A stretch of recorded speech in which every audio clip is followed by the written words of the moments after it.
Hey there.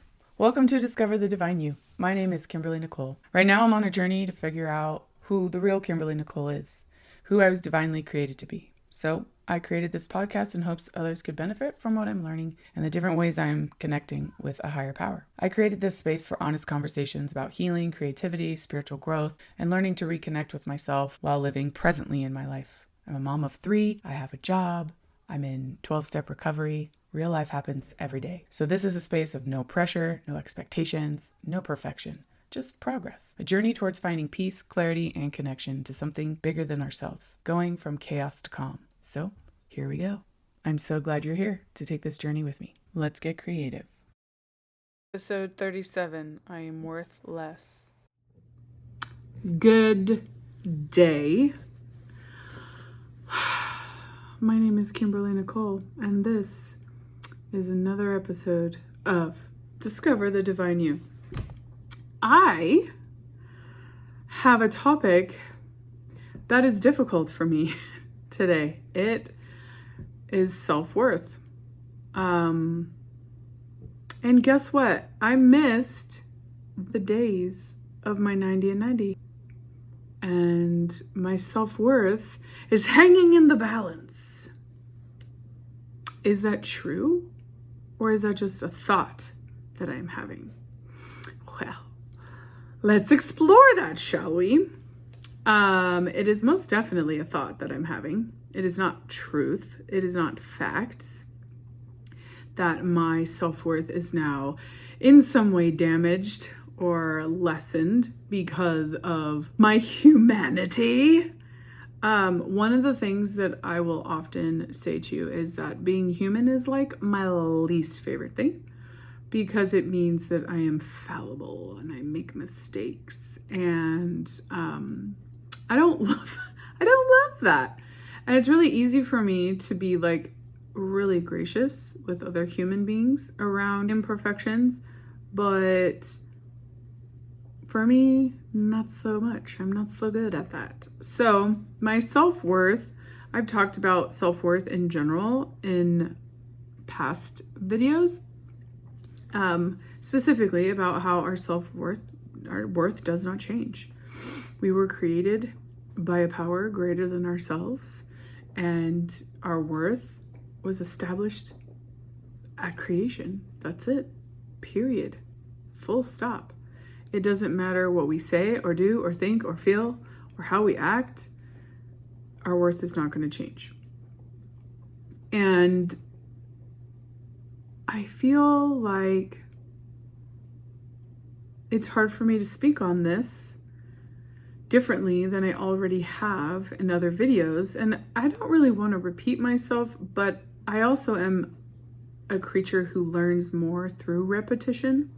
So maybe this is my higher power's way of teaching me something that I really need to know, because I need to hear it multiple times.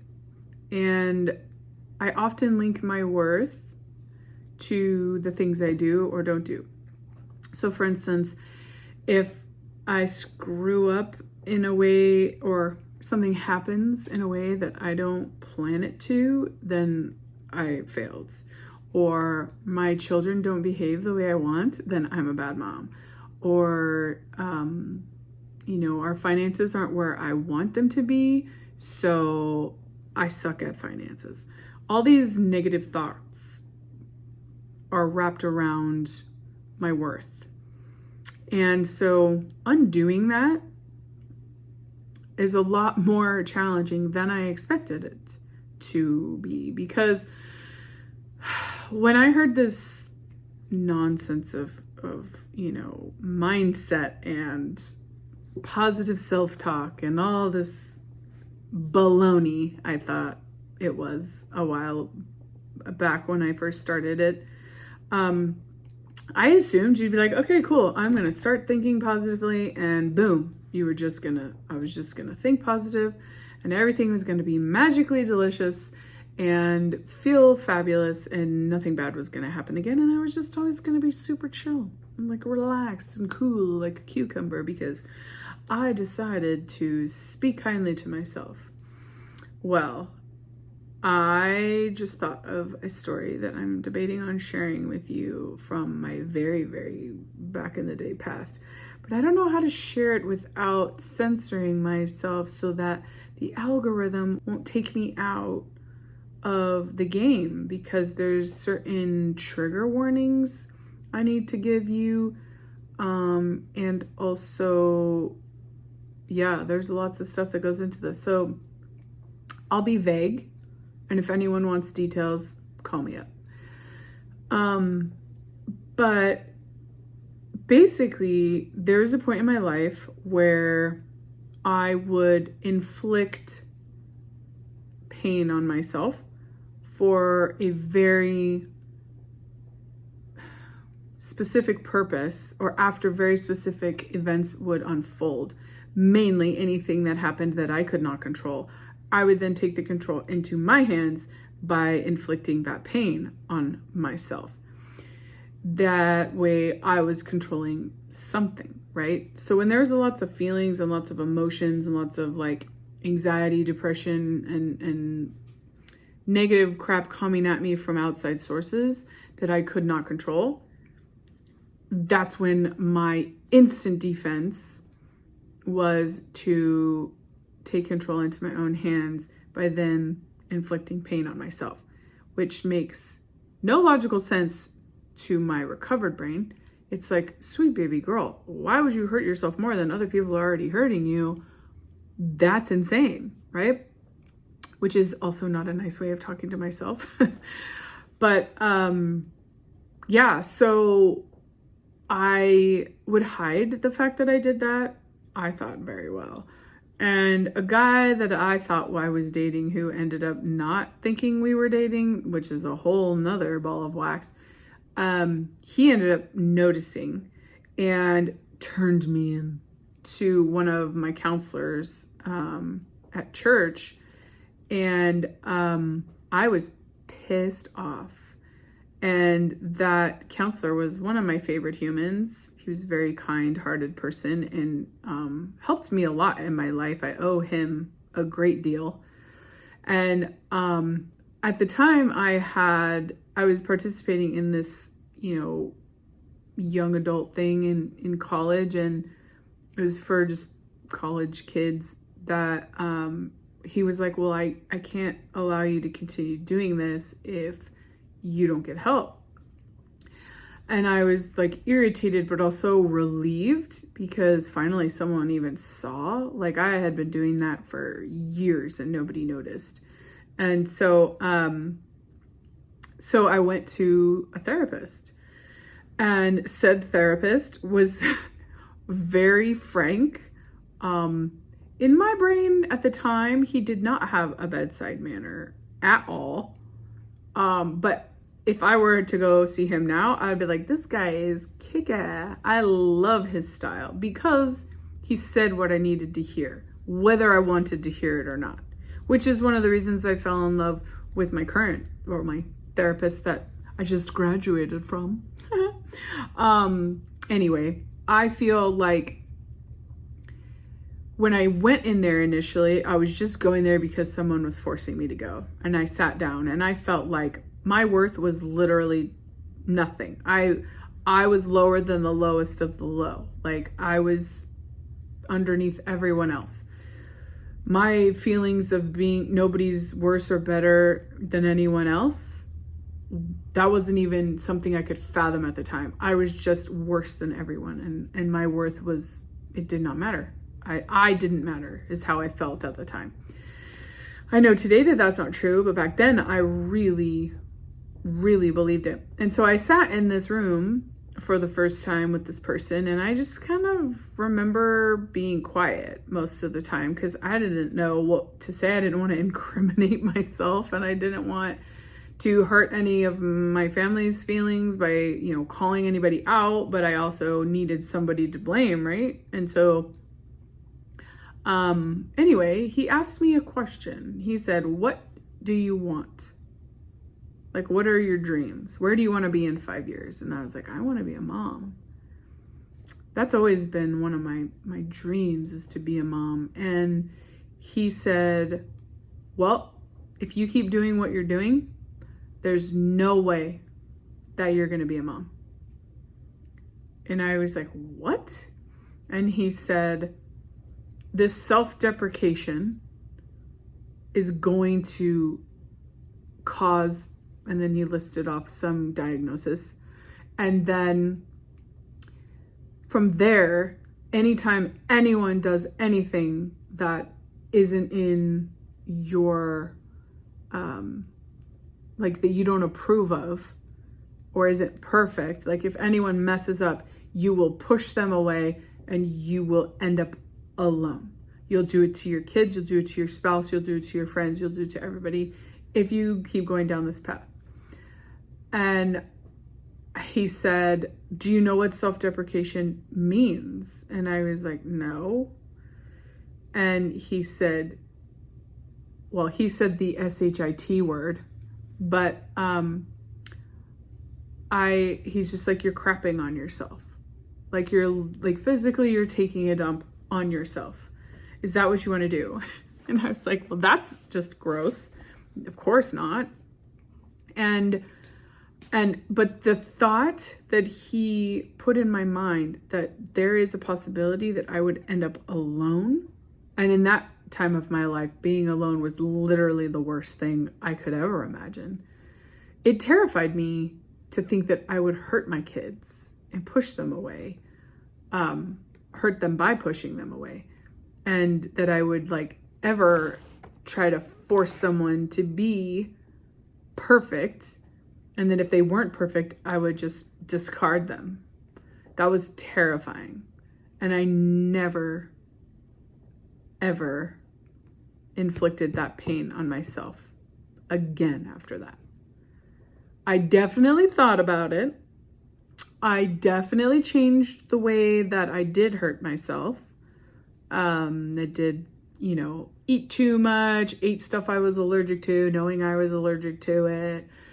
Put myself in bad relationships. Definitely got in my own head about a lot of things. Spent money I didn't have, failed classes I was good at. Like I would just find all overdoing, keeping myself too busy. I would find ways, whether it was that or something else. I would always find ways until I found the 12 steps and a relationship with a higher power, because now I know that my self-worth is not tied to anything I say or do, and that if I am not perfect, that does not mean I'm not loved. If I didn't do it perfectly before, I thought, well, nobody's going to love me if I'm not perfect, so I might as well just quit. Like, why am I even doing this? I effed up. See you later. Bye. Nobody's going to want me. And that's just not true. Like today, I find my worth in my higher power. I find my worth in the fact that I exist. And I'm still struggling to believe in that sometimes. Sometimes it's hard for me.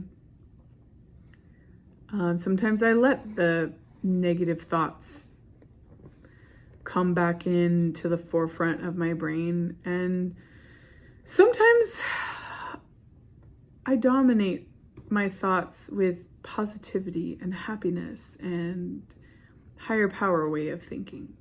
But not all the time, because I'm human and stuff triggers me and things happen, and it's just not easy to exist these days, especially with all the people, places, and things and technology telling you who you are and what's beautiful and what's not, and what's successful and what's not, and what your worth is and what it's tied to.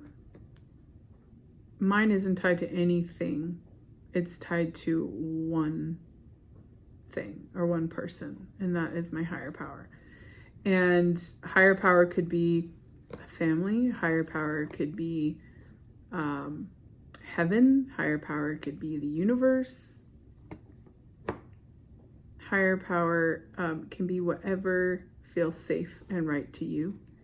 But the only thing or person that can't be higher power is you. Sorry. We're not equipped to be higher powers. We were created to be humans. And so no matter how hard we work here on this planet, we will not exceed that level. We are only here as humans. But I also believe we are divine beings having a human experience. And I was divinely created to be something my higher power needed me to be, so that other people could feel love and acceptance and know their worth. Because not all of us grow up in families that teach us what our worth is, or the idea that our worth even exists. Some people grow up thinking that they are garbage from the very beginning. Other people label themselves that way. Other people have such awful experiences that they go through on their own because they don't have a higher power, so they don't recognize that their worth is great, especially in the sight of their higher power. My heavenly sponsor used to say, "I'm not much, but I'm all I think about." And she also said that God loves me so much he can't take his eyes off of me. So one is the self-deprecating thought we have towards ourselves, and the other one is the truth. Our higher powers love us so much that they cannot take their eyes off of us. And that is the message that I want to get through today. It's one I needed to hear today, because life got real lifey today, and the thought of expectations can really hit me right in my worth. And I just have to keep reminding myself that my worth comes from my higher power, period. So with that, I hope and pray that you will go out there and do something kind for yourself, because you're worth it and you deserve it. And I will see you again tomorrow. Hey, thanks so much for being here today. You're my favorite. I'm so glad you came. I know life is busy, so I really do appreciate the time you're taking to do some self-care and hang out with me for a little bit. If something that we talked about today resonated with you and you want to dig a little deeper, I put together a 5-minute creative reset guide called Chaos to Calm that you can access in the show's description. And I would be so grateful if you'd subscribe and share this podcast with someone out there that you think could benefit from what we're creating here together. Also, remember, I am just sharing my experience, strength, and hope as I understand it here. So if bigger emotions come up, please take care of yourself and reach out to a licensed professional or someone that you trust for support. You are not alone in this. So until we create together again, please be kind to yourself and do something creative, because you deserve it.